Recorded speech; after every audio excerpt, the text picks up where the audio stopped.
Uma notícia muito triste acaba de chegar. Morreu o presidente Lula. Segundo a polícia militar, ele foi esfaqueado. Morreu o Lula? autor foi preso.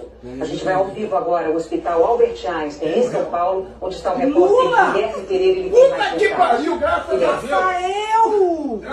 Ele faleceu, como confirmou no Hospital Albert Einstein. A TV Globo se solidariza com a família e com todos os brasileiros por essa perda que é irreparável para o nosso país. Você terá, claro, todos os detalhes ao longo da programação, a qualquer momento e no Jornal Nacional. Castigo que ele fez com o Até já. povo aí, ó. Mataram ele? Saquearam? É, mas é o pessoal de Bolsonaro. Mataram como? Hackeado? Você não viu falando ali? Hackeado?